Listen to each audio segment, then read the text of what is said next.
Answer me. No dlani. Ni yellow nje nifaka inwele ezinde.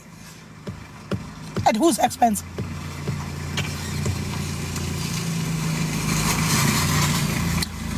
I am where I am because of TikTok. You are who you are because of TikTok. TikTok made this. TikTok gave me everything you see today. You are, as my family, come from TikTok. So you don't come here and as if TikTok saying the better amongst the Kulumagon. Gibabizila bande bengcabanga ukuthi nizobezwa uma benikhuza. Anzange nibezwe. Nimenta benangithuka mina. Zingane zami.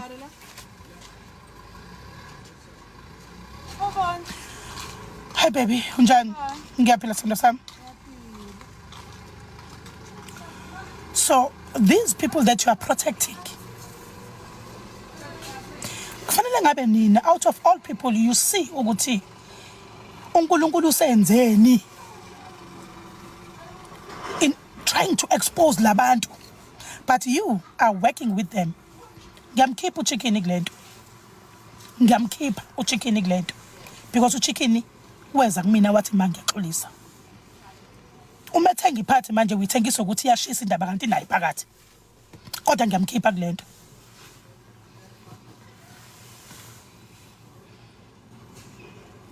He felt a need to ask for forgiveness to me, uchicken. And uchicken azange anike umuntu address. And uchicken azange angitshele mina. Akazange send a message athi mangifuna uyoboshwa. My firstborn daughter told me, Mangiti, how dare you give an address? What's funneling your boshwa for doing into engekho emthethweni yokuthi ngikhuluma iqiniso lami ngabantu abangihlukumezayo nababhidliza isigodlo sami through yena. Lapho yena umile ngapha ungifuna isigodlo uthi angisivula sebenze. Ngimbuza ukuthi uzosebenza njenganobani isigodlweni sami toko. Umoshile. Mawuqala ungena mangushaya ukhe manje ngisivule. Uzongena qede buse wenzani makufika umuntu ozohlola. Uzovela uyoguqa lapho uyasazi athi isigodla insangu la ishukayo noyise. Banikezane ngedabu.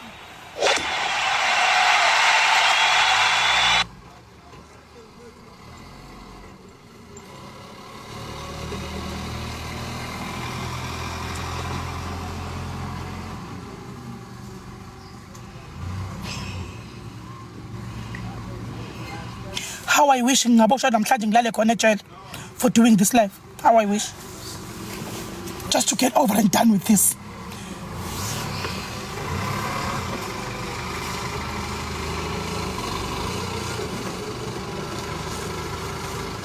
Yini le fihlwayo? Kufihlwana? Khona yini? Khona yini umzalo ongathula? Ingane yakhe ihlatshelwe imbuzi iphuziswa igazi ifakwe iphandla engatsheliwe. Kuma bengifuna ubatshela ukuthi ngidlalela ngala koScottburg.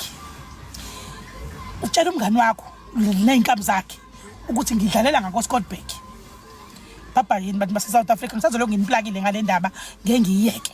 It's either ngiyaboshwa, I'm ready ukuboshwa, or ngiyafa, I'm ready ukufa. Utoko noma ngingathula kuphela iminyaka ayesangomeni esobe simtshela iqiniso ngento ayenze manje. Ngani yami ayikho imbuzo yoyihlaba. Tshelwa mina ke manje tshela kokugcina.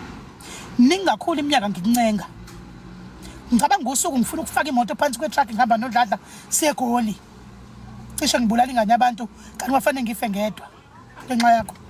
Ngicabanga usuku mhla ngigijima nginqune egcekeni udladle ngibamba kudabuke ngokungishiya kuyena engifica ngiphuza amaphilisi ekamereni ngenxa yakho. Kukangaki? Uqushazela. Ngiswele ngenxa yenimba ngizogijima amanzi esifubeni mangikubuka kuphela 3 months ungangikhulumisi wena. Hleli nawe egcekeni. Kukangaki ngikufihlile ntoko? Kukangaki?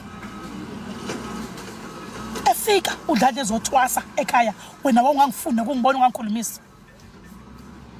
Kukangaki? uthwasise ngemali yami namhlanje upraise ubaba wakho nigijima naye ko social media engakaza akukhokhele ngisho inkukhu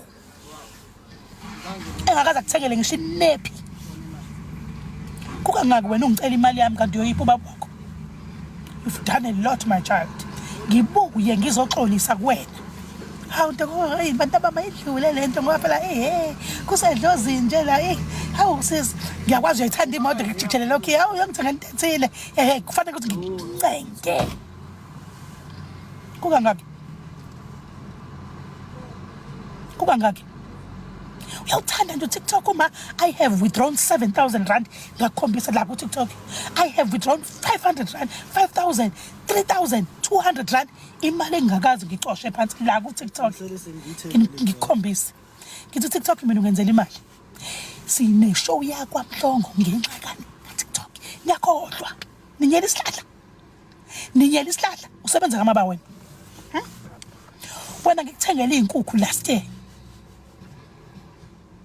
ngikuthengele izinkukhu thank you Fortunate thank you everyone ngakuthengele izinkukhu wakha ihhoko ngikufaka kwibusiness ngithi ngiyakulandela kwacaca ukuthi izinkukhu zakho kufanele izifidwe amathwasa ami athi amathwasa mase yiyeke izinkukhu zakho zula ushiye izinkukhu zafa zonke izinkukhu ngaze ngathi zibulawa yilento yenza la ekhaya yokuthi ngithi mangihlehla ngemoto uqoqe wonke amathwasa ukhulume yonke into engayitshela ngoba uDladla I introduce Dladla to everyone that comes ngoba ngisuke ngibalekela ukukhuluma you went beyond in selling impande yami kwabhalwa ibhuku lami lemithi lonke into lotsholwayo kaThokoza that is why ngithi I'm not gonna keep quiet ukuthi wahamba wayoyike ehlathini umthetho wakangoma uthini ngimkomthetho mina vele impande khiwe ehlathini what precautions did you follow mawuyomtshalela wena mawutshala umtshalela njenganobani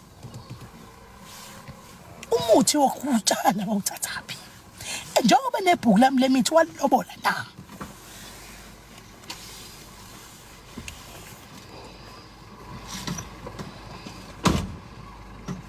I disown you with all my might. I never thought I would do this to you. My firstborn, my loved one, my everything. I put all my trust in you. You are my beneficiary on everything. I disown you. Like social media, because social media is everything to me. To me.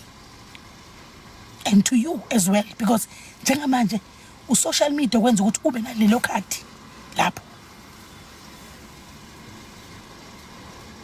Le mali onayo ebhenki manje inegama lami kuyona elikhulu elingaka gama and the same people you are helping to kill me are the same people who are gonna laugh at you when you go crazy when I'm dead because uzolamba uzodlala ngikushilde ngakufihla kakhulu mntanami because of your beauty bengicabanga ukuthi uzoshintsha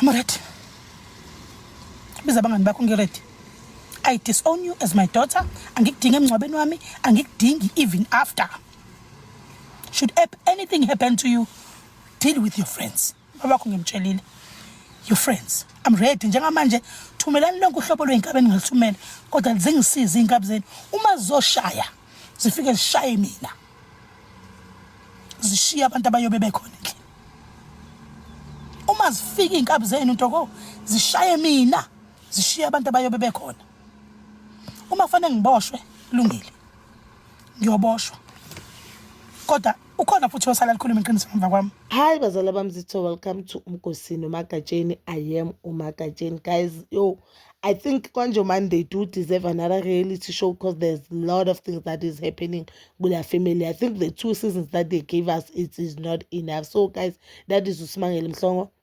Baba ne reality show ne family creatures called Ganjomane. Guys, umama kachikin. So guys, lo mntana khuluma ngaye first born yakhe which is uMtokozo Mhlongo. Kuthiwa uMtokozo wathwasa wathela ngegazi lathela khona ngegazi yiyo lento emenza ukuthi akhale and uthi akasafeel safe just because uMtokozo uthi ufuna uma wakhe aboshwe. Guys, ezinani nizwile kula live le, I feel like because this family is not the first time batrenda and it's not the first time indaba zabo ziza on socials, I think like they need usizo, guys. They need usizo.